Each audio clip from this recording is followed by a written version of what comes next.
Bonjour à toutes et à tous. Bonjour Samuel. Bonjour.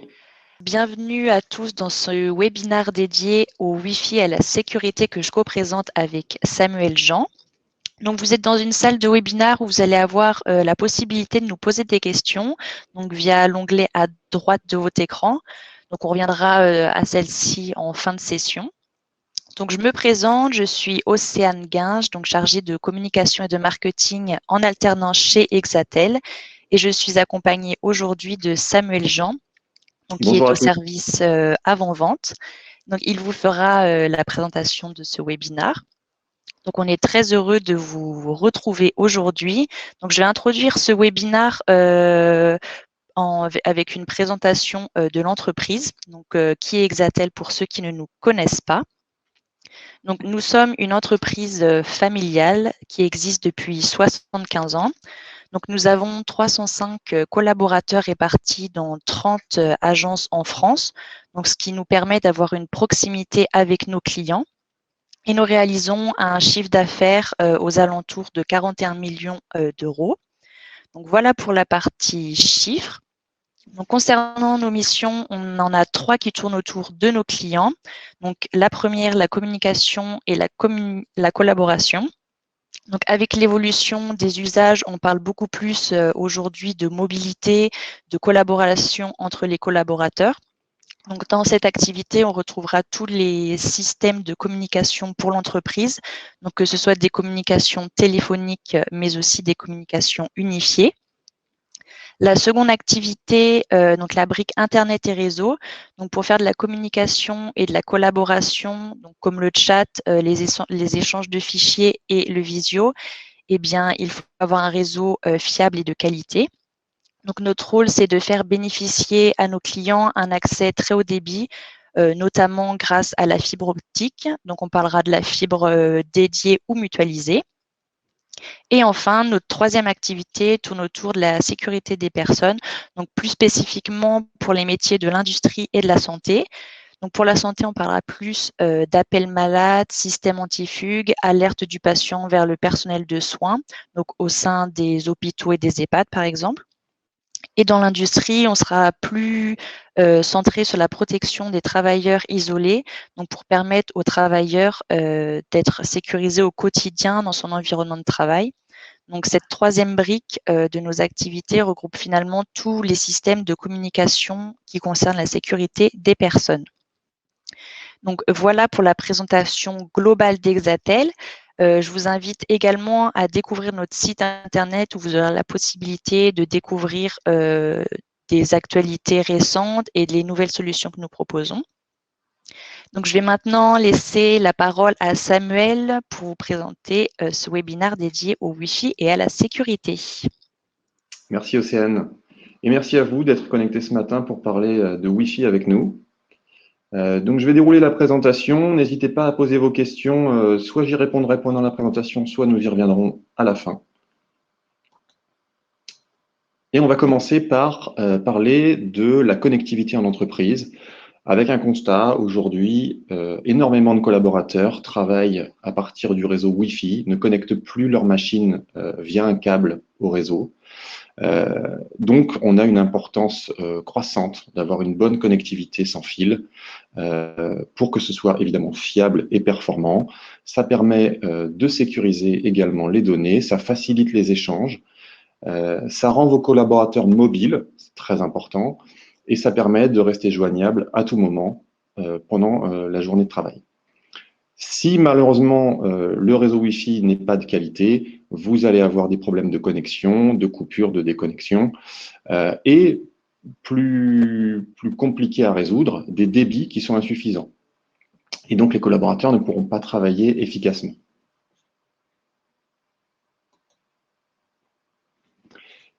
Il faut absolument répondre à l'évolution des usages. On voit très rapidement de ces dernières années des évolutions dans les usages des collaborateurs et la connectivité évolue de jour en jour parce que les besoins évoluent de jour en jour. Les équipes sont mobiles, les équipes travaillent avec des ordinateurs portables, avec des smartphones, se déplacent, que ce soit à l'extérieur, mais également à l'intérieur des bâtiments pour des réunions notamment. Nos équipes ont besoin de plus en plus d'accéder à des solutions métiers qui sont très souvent hébergées. Les volumes de données sont de plus en plus importants et donc la connexion doit soutenir cette évolution et permettre des échanges qui sont de plus en plus massifs. Et notamment, une des raisons de ces échanges massifs, c'est les usages vidéo qui interviennent désormais au quotidien. Alors, quand on parle de Wi-Fi, les briques qui vont constituer le réseau sont évidemment les points d'accès. Ça va être la base du réseau Wi-Fi, mais également les switches, les commutateurs, parce que les points d'accès seront connectés sur ces commutateurs et on doit s'assurer d'avoir un réseau filaire qui soit à niveau, même quand on veut faire du sans-fil. Et on y reviendra, le portail de connexion, qui constitue une brique pour l'accès au réseau Wi-Fi, une brique importante, voire obligatoire dans certains cas.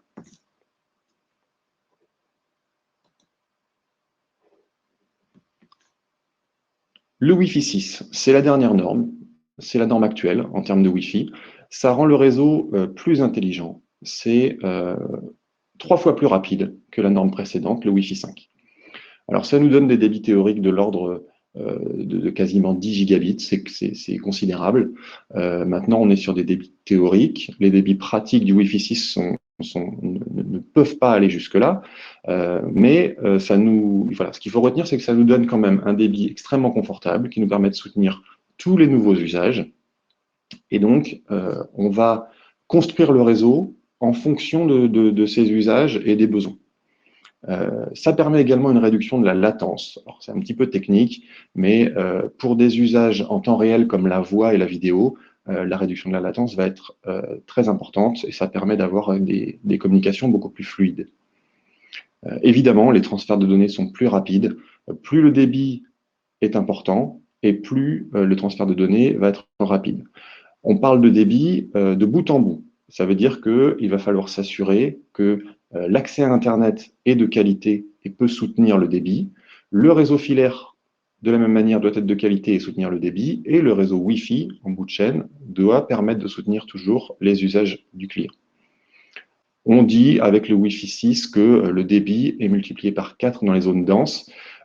C'est à la fois vrai parce que le débit maximal a été amélioré, mais c'est également vrai parce qu'on va avoir des communications entre les différents terminaux connectés au réseau, des communications simultanées plus efficaces. Un des autres avantages du Wi-Fi 6, c'est l'amélioration de l'autonomie de la batterie.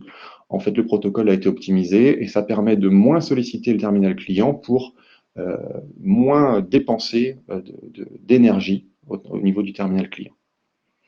Et on a aussi, de façon très importante, la sécurisation des données pour éviter d'avoir des attaques qui soient liées au réseau Wi-Fi. Donc le protocole WPA a été amélioré, le cryptage est renforcé. Pour revenir sur l'évolution, jusqu'à il y a peu, nous étions sur le Wi-Fi 5. Donc le Wi-Fi 5 qui utilisait la bande des 2,4 et des 5 GHz avec un débit théorique de l'ordre de 3 gigabits. On passe maintenant au Wi-Fi 6. Donc, on est sur les mêmes bandes de fréquences, mais on va avoir une meilleure latence et un meilleur débit. Et on attend d'ici peu le Wi-Fi 6E. C'est une évolution du Wi-Fi 6 qui va ajouter une nouvelle bande de fréquence, la bande des 6 GHz, et qui va donc permettre d'augmenter encore le débit. Et avec cette nouvelle bande de fréquence, ça va nous permettre également de réduire les interférences dans le but de bien servir les clients.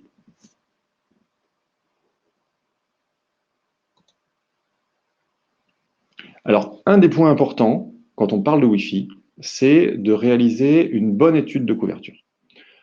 Aujourd'hui, on ne peut pas se lancer dans le déploiement d'un réseau Wi-Fi en regardant les plans du bâtiment et en disant là, on va mettre une douzaine de points d'accès comme ça. C'est aujourd'hui insuffisant. On constate que les déploiements qui démarrent comme ça se passent mal. On n'a pas un réseau de qualité au bout du compte. L'important, c'est de bien étudier le bâtiment et de bien étudier les besoins dans ce bâtiment. Ça veut dire qu'on va aller dissocier une zone avec quelques collaborateurs qui sont installés sur leur poste de travail d'une grande salle de réunion où vont se réunir de nombreux collaborateurs où les besoins vont être plus importants. Lorsqu'on a un réseau Wi-Fi professionnel, on a la possibilité de mixer à la fois les technologies. Vous pouvez aujourd'hui, et on le fait très régulièrement, garder le Wi-Fi 5 et augmenter les capacités avec le Wi-Fi 6. On va choisir par exemple de mettre du Wi-Fi 6 à l'accueil, dans les salles de réunion, dans une salle de restaurant, voilà, dans toutes les zones un petit peu denses. Et on peut rester en Wi-Fi 5 dans des zones moins denses avec des besoins qui sont moins exigeants et ça suffira très largement. De la même manière, on a parlé de l'arrivée prochaine du Wi-Fi 6E, de l'évolution de cette norme. Avec un réseau Wi-Fi professionnel, on est en mesure aujourd'hui de faire évoluer son réseau sans le remettre en cause complètement. On va pouvoir aller intégrer les bornes Wi-Fi 6E lorsqu'elles arriveront sur le marché, uniquement pour les zones où cela est intéressant. Pour revenir sur l'étude de couverture, on va déterminer en tout point du bâtiment le type d'équipement à installer, le nombre évidemment de bornes Wi-Fi à installer et l'emplacement de ces points d'accès. Et pour tout cela, on va tenir compte de la composition des murs, des cloisons, des planchers de votre bâtiment, parce que les atténuations vont varier en fonction de la constitution du bâtiment, la configuration également, et la présence d'éléments perturbateurs, dont on sait qu'ils vont intervenir sur la couverture Wi-Fi.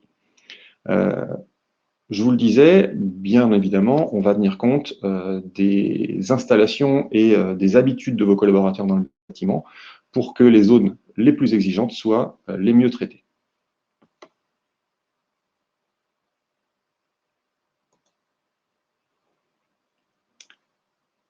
Le portail de connexion.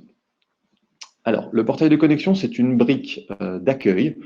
C'est la page qui va être proposée à vos visiteurs lorsqu'ils vont arriver sur votre réseau Wi-Fi et qui va permettre de leur ouvrir l'accès et de les authentifier. Alors, il y a un aspect, comment dirais-je, il y a un aspect valeur ajoutée, il y a un aspect personnalisation qui est extrêmement important, c'est ce qu'on indique dans le slide, mais il y a également un aspect légal. Aujourd'hui, les chefs d'entreprise et les responsables doivent être en mesure de fournir aux autorités la trace des agissements des gens qui utilisent le Wi-Fi. Ça veut dire que pour tous les gens qui ne sont pas salariés de l'entreprise, tous les gens qui sont des invités, des clients, qui sont des partenaires, les entreprises doivent avoir ce portail de connexion pour enregistrer tout ce qui se passe sur leur réseau et éventuellement, si ça leur était demandé, pouvoir le fournir aux autorités. Au-delà de ça, le portail captif va améliorer l'expérience client. Le client va être autonome et va pouvoir se connecter très simplement avec différentes méthodes qui sont proposées et qui sont adaptées à votre activité. Évidemment, c'est sécurisé. On a un contrôle d'accès pour garantir la confidentialité des données de l'utilisateur. On va avoir une gestion des utilisateurs qui va être une gestion avancée, qui va vous permettre de contrôler ce que chacun peut faire et ce que la bande passante notamment que chacun peut utiliser. Et cette interface va être totalement personnalisée. Donc vous allez pouvoir intégrer une image de votre choix, votre logo, de manière à ce que ce soit votre portail et qu'il corresponde à votre entreprise. Avant de passer au réseau local, pour terminer sur le Wi-Fi, donc on a le Wi-Fi 6 qui est aujourd'hui la norme, on a le Wi-Fi 6E qui arrive, les réseaux d'entreprise qui vont nous permettre d'évoluer dans le temps. Il faudra bien évidemment tenir compte de votre bâtiment, de vos usages, c'est extrêmement important. Et il faut penser votre investissement sur 5, 6, 7 ans, de manière à anticiper les futurs besoins et à garder suffisamment de marge pour anticiper les évolutions des besoins quotidiens. Un petit mot sur le réseau local, même si le thème aujourd'hui c'est le Wi-Fi, on en a parlé tout à l'heure. Les utilisateurs évidemment sont connectés en sans fil, mais le réseau local, lui, supporte ces points d'accès. Et donc, il va falloir veiller à garder, on en parlait de bout en bout, un réseau performant. Et donc, le réseau local, ce sera l'occasion de le remettre un petit peu à niveau si c'est nécessaire, D'abord parce que tous les utilisateurs et tous les usages ne passent pas par le Wi-Fi. Il y a forcément des utilisateurs connectés, il y a des serveurs, il y a un certain nombre de machines qui utilisent le réseau filaire. Les points d'accès Wi-Fi, notamment, vont être raccordés au réseau et donc il faudra que ça soutienne le débit. Ça permettra également le cloisonnement de vos différents services et de vos différents usages et ça sécurisera l'ensemble des flux internes. Donc, l'ajout d'un réseau Wi-Fi récent, moderne et de qualité est aussi l'occasion de faire un point sur les commutateurs, sur les switches et donc sur le réseau local.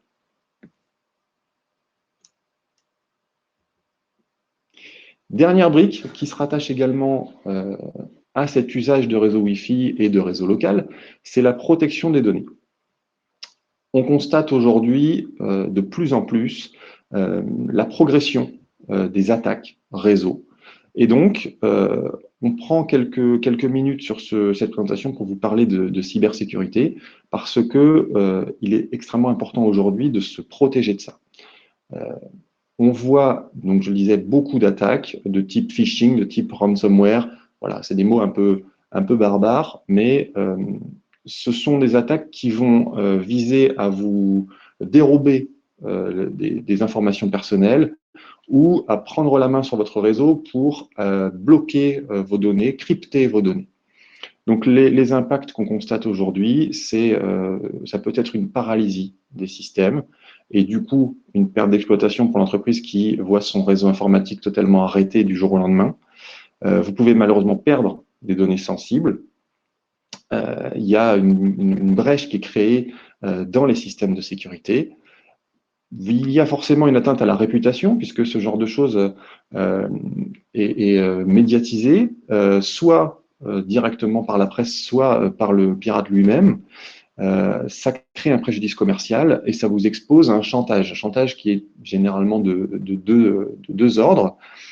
Soit le chantage vise à vous demander de l'argent pour retrouver les données qui ont été bloquées, cryptées, soit pour que le pirate ne les divulgue pas.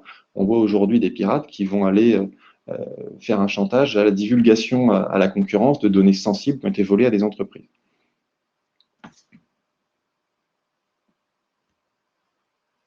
Et donc, pour résumer sur cette partie sécurisation, il faut gérer les droits d'accès, le filtrage d'URL, ça c'est pour les internes vers l'extérieur, et il faut absolument avoir une brique firewall qui soit solide pour vous protéger des différentes attaques que vous pourriez subir.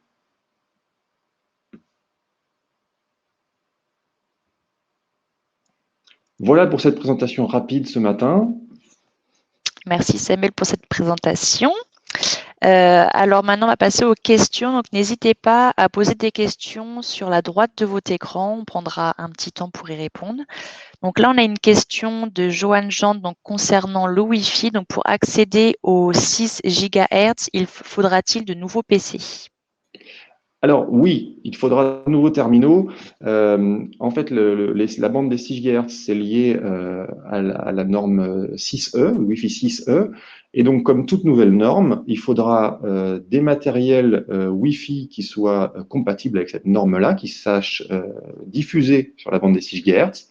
Et au niveau du terminal, il faudra également des smartphones, des tablettes, des PC qui sachent communiquer sur cette bande-là. Donc, comme toute nouvelle norme, il faut au départ faire cet investissement pour devenir compatible avec un démarrage qui forcément va se faire dans le temps. On va installer un réseau avec la bande des 6 GHz, mais au début, on aura très peu de terminaux capables de l'utiliser. Maintenant, comme je le disais pendant la présentation, il faut penser l'investissement sur plusieurs années, sur le long terme.